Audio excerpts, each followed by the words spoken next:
கேரளா அந்த viral issue வந்து இப்போ ரொம்ப தீவிரமாயிட்டு இருக்கு. அதில் ஏகப்பட்ட திருப்பங்கள், இதில் எஸ்கேப் பண்ணுறதுக்கான பல முயற்சிகள்லாம் எடுக்கப்பட்டிருக்காங்க. சிம்ஷிதா இப்போ அவங்க அரெஸ்ட் பண்ணப்பட்டு சிறையில் அடைக்கப்பட்டிருக்காங்க. அதை பற்றின ஒரு டீட்டெயில் தொகுப்பு இன்னைக்கு என்னெல்லாம் நடந்திருக்கு அப்படின்றது தான் பார்க்க போகிறோம். சேனலுக்கு புதுசாக இருந்தீங்கன்னா சப்ஸ்கிரைப் பண்ணிடுங்க. வீடியோ பார்க்குற அனைவருமே மறக்காமல் லைக்கும் ஹைப்பும் பண்ணிங்கன்னா இந்த வீடியோ பல பேருக்கு போய் சேர்ந்துடும். அந்த உதவியை பண்ணுமாறு கேட்டுக்கொள்கிறேன். மறக்காமல் சப்ஸ்கிரைபர் முக்கியம் மக்களே, முக்கியம். ஓகே, ஃபஸ்ட்டு ஸோ இதோட இன்சிடென்ட் என்ன? ஸோ பஸ்ஸில் ட்ராவல் பண்ணும்போது இவங்க வீடியோ எடுத்து அவரை பப்ளிஷ் பண்ணிட்டாங்க. அந்த இடத்துலையே அவர் பண்ண தப்பு பண்ணியிருந்தாருன்னா அந்த இடத்துல தட்டி கேட்டிருக்கலாம், ஏதாவது பண்ணியிருக்கலாம். அந்த ரியாக்ஷன் பண்ணாமல் வீட்டுக்கு போயிட்டு அந்த வீடியோவை பக்காவாக எடிட் பண்ணி இதெல்லாம் பண்ணி அந்த வீடியோவை டெலிகாஸ்ட் பண்ணியிருக்காங்க.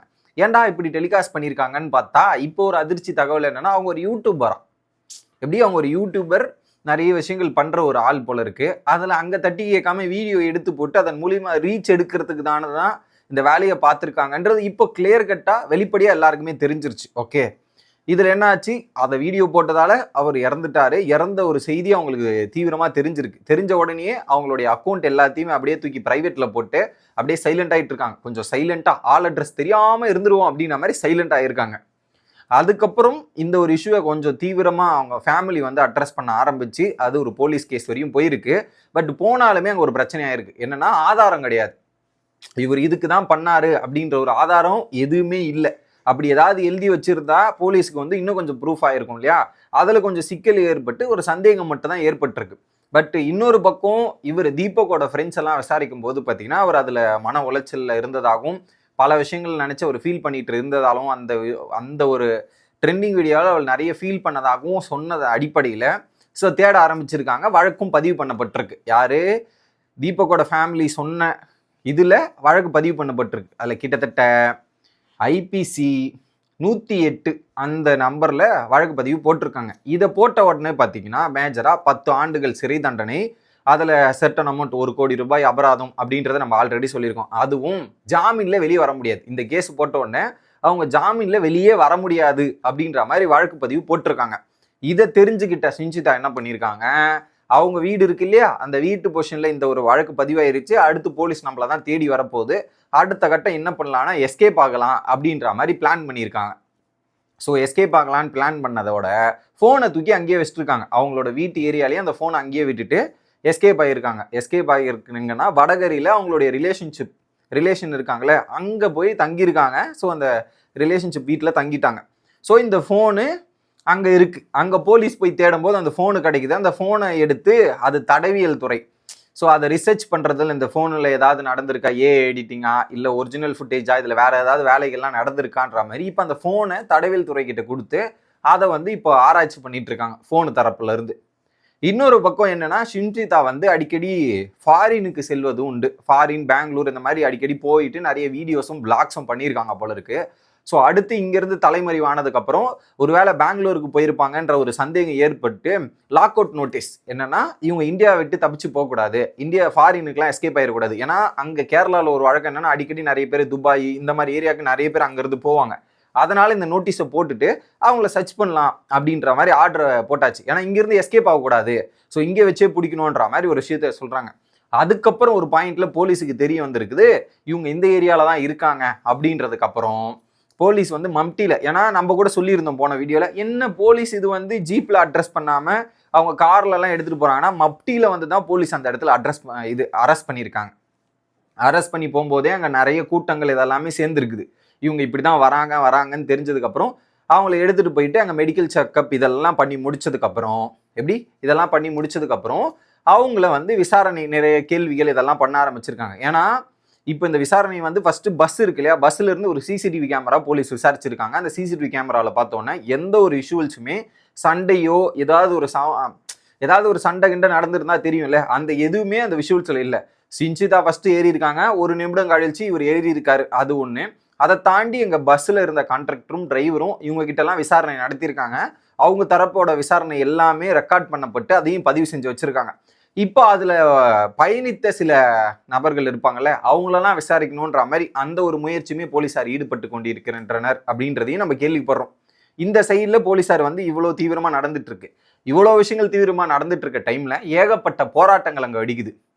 எப்படி அங்க மக்கள் கிட்ட இருந்து நிறைய போராட்டங்கள் இந்த மாதிரி, ஏன்னா போலீஸ் ரொம்ப தாமதமா வேலை பார்க்குறாங்க, சீக்கிரமா வேலை பார்க்கல, எதுக்கு இவ்வளோ, ஏன்னா அங்க ஒயிட் கார்ல அந்த போலீஸ் வெஹிக்கிளை விட்டுட்டு நார்மல் வெஹிக்கிள் அரெஸ்ட் பண்ணதா இருக்கட்டும், இதெல்லாம் அங்க பேசு பொருளா மாறிடுச்சு. எதுக்கு இது ஏதோ பார்ஷியாலிட்டி பார்க்குறாங்களா, இதெல்லாம் பண்றாங்களா, அதுக்கு பின்னாடி யார் இருக்கா, இவங்களுக்கு ஏன் இப்படிலாம் நடக்குதுன்ற மாதிரி ஏகப்பட்ட பேச்சுவார்த்தைகள், அங்கங்க போராட்டங்கள், இந்த மாதிரி நிறைய விஷயங்கள் தீவிரமாகுது. இதுல குறிப்பா வந்து பாத்தீங்கன்னா அங்க ஆண்கள் பாதுகாப்பு சங்கம் வந்து என்னன்னா சிபிஐ விசாரணை வைக்கணும், சிபிஐக்கு இதை நீங்க அனுப்பணும் அப்படின்ற மாதிரி அவங்க ஒரு பக்கம் பேச ஆரம்பிச்சு போயிட்டு இருக்கு. இதெல்லாம் ஒரு பக்கம் நடந்துட்டு இருக்கு.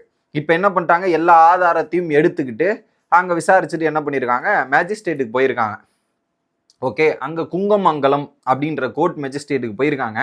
அங்க போயிட்டு அதெல்லாம் ரிமாண்ட் பண்ணியிருக்காங்க 14 நாட்கள். எப்படி 14 நாட்கள் ரிமாண்ட்ல போலீஸ் கஸ்டடியில ரிமாண்ட் பண்ண வச்சிருக்காங்க. அங்க அந்த இடத்துக்கு, ஸோ சிம்ஷிதாவை அந்த இடத்துக்கு கூட்டு போறதாங்காட்டியுமே ஏகப்பட்ட ஸ்ட்ரகிள்ஸ் இருந்திருக்கு போலீஸ் ஆஃபீஸருக்கு. ஏன்னா அங்க மக்கள் எல்லாம் வந்து இவங்க இங்கிருந்து அரெஸ்ட் ஆகுறாங்க இந்த ஏரியான்னு தெரிஞ்சதுக்கு அப்புறம் நிறைய விஷயங்கள் முயற்சி பண்ணியிருக்காங்க போல, மக்கள் ஃபாலோ பண்றது இதெல்லாம் நடந்திருக்கு போல. அந்த அளவுக்கு பல தடைகளை தாண்டி தான் போலீஸுமே அங்கே எடுத்துன்னு வந்து சேர்க்கிற முயற்சிக்கு போயிருக்கு. இதுல குறிப்பிடத்தக்க ஒரு ஹைலைட்டான விஷயம் என்னன்னா பெயிலுக்கு.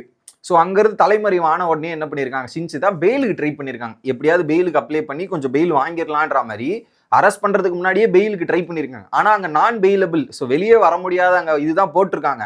இருந்தாலும் அங்க ஒரு பெயிலுக்கு முயற்சி பண்ணியிருக்க தகவலுமே வெளியாகி இருக்கு அப்படின்றதான் அதிர்ச்சி. ஸோ எப்படிலாம் எஸ்கேப் ஆகிறதுக்கு முயற்சி பண்ணியிருக்காங்கன்னு பார்த்துங்க. இது ஒன்று. இப்போ போலீஸ் எடுத்துன்னு வந்து அங்கே இது பண்ணிட்டு அங்க இருந்து வெளியே வரும்போது அவ்வளோ கூட்டம் கூடிருச்சு. எப்படி அங்கிருந்து வெளியே எடுத்துன்னு வந்து அடுத்த கட்டம், ஸோ அங்கே என்னன்னா மஞ்சரி ஜெயில் அப்படின்ற மாதிரி ஒரு மஞ்சரி அப்படின்றது அது ஸ்பெல் மிஸ்டேக் ஏதாவது இருக்கும், அந்த ஜெயிலில் தான் அவங்கள போட போறாங்க 14 நாட்கள். அதில் அங்கேருந்து எடுத்துட்டு போறதுக்குமே அங்கே ஏகப்பட்ட பிரச்சனைகள், அங்கே மக்கள்லாம் சூழ்ந்துக்கிட்டு இப்படிதான் உனக்கு பிரபலம் ஆகணுமா, இப்படிதான் நீ போய் ரீச் ஆகணுமா, இதன் மூலியமா தான் நீ பல பேர் போய் இது பண்ணணுமா, உன்னால ஒரு உயிர் போச்சுன்ற மாதிரி ஏகப்பட்ட கரகோஷங்கள், ஏகப்பட்ட பேச்சுகள் அங்கே எல்லாமே கேட்க ஆரம்பிச்சிருக்கு. மக்களும் சூழ்ந்துக்கிட்டு கேள்வி கேட்டுட்டு இருக்காங்க. ஓகே, அந்த ஒரு தடைகள்லாம் தாண்டி அங்க போலீஸ் வந்து என்ன பண்ணியிருக்காங்க, அவங்கள கார்ல ஏற்றி அங்கிருந்து எடுத்துட்டு போய் இப்ப சிறைசாலையில வந்து அடைச்சிருக்காங்க. அங்க விசாரணைகளும் பல பல தகவல்களும் நடந்து கொண்டு இருக்கிறது அப்படின்றது தான் இப்போ இது ஒரு பேசு பொருளா ஆயிட்டு சோசியல் மீடியா எல்லாமே பரவலா போக ஆரம்பிச்சிருச்சு. நீங்களே பார்த்துருந்தீங்கன்னா இப்போ நிறைய தமிழ் சேனலாக இருக்கட்டும், தமிழ் நியூஸ்லயா இருக்கட்டும், எல்லாத்துலேயுமே இப்போ வர ஆரம்பிச்சிருக்கும். அந்த அளவுக்கு சீரியஸ் இஷ்யூ ஆயிடுச்சு. இப்போ என்னன்னா இதுல தப்பு பண்ணவனுக்கு தண்டனை கிடைக்கணும். ஆனா தப்பு பண்ணாம நீங்க ஒரு விஷயத்தை எடுத்து போட்டு ஒரு அப்பாவியோட உயிர் போறது எவ்வளவு பெரிய விஷயம். அது போனா திரும்ப கிடைக்குமா, இல்ல திரும்ப தான் வருமா? அது ரொம்ப ரொம்ப தப்பு. இன்னொரு கேள்வி என்ன இருக்குன்னா, இப்படி ஒரு வீடியோ எடுத்து போட்டதுக்கு அப்புறம் அந்த வீடியோ கீழே எவ்வளவு கமெண்ட் வந்திருக்குன்னு நீங்க யோசிச்சு பாருங்க. அதுவும் நல்ல ரீதியில போடாம அந்த கமெண்ட்டுமே அவருக்கு ஒரு ரீதியில இதுவாயிருக்குமோ அப்படின்ற ஒரு ஆங்கிளையும் யோசிக்க தோணுது. அதான் சொல்றேன், அபியூசிவ் கமெண்ட்ஸ், அபியூசிவா பேசுறது, இது எதுவுமே தவறு. அதான் சொன்ன பாரு, நீங்க விமர்சனம் வைக்கலாம், விமர்சனம் வைக்கிறதுக்குன்னு ஒரு ரீதி இருக்கு, அந்த ரீதியில வச்சா தப்பே இல்லை. ஆனா இஷ்டத்துக்கு நம்ம பேசுவோம், எல்லாத்தையும் நாங்க சொல்லுவோம், அது என்னப்பா அப்படின்ற மாதிரி ஆயிப்போச்சு. இப்போ சோசியல் மீடியால சொல்றதுக்குன்னு ஒரு வழிமுறைகள் இதெல்லாம் இருக்கு. அதை விட்டுட்டு எல்லாம் கண்ட அசிங்கமா பேசுறது, இதெல்லாம் பேசுறேன்னும் போது அதெல்லாம் ஒரு பாயிண்ட்ல எதுவுமே தெரியாதவங்க போய் அதை பார்க்கும்போது அவங்களுக்கு எவ்வளவு ரியாக்ட் ஆகும். எல்லாரும் ஒரே மனநிலையில இருக்க மாட்டாங்க, ஒவ்வொருத்தரோட மனநிலையில ஒவ்வொன்று இருக்கும். அப்பா அவர் எப்படி ரியாக்ட் பண்ணியிருப்பாருன்னு யோசிக்க பார்க்கும்போதே நமக்கு ஒரு மாதிரி இருக்கு. நீங்க என்ன நினைக்கிறீங்க அப்படின்றத கமெண்ட் பண்ணுங்க. அடுத்த வீடியோல வந்து சந்திக்கிறேன். Bye guys.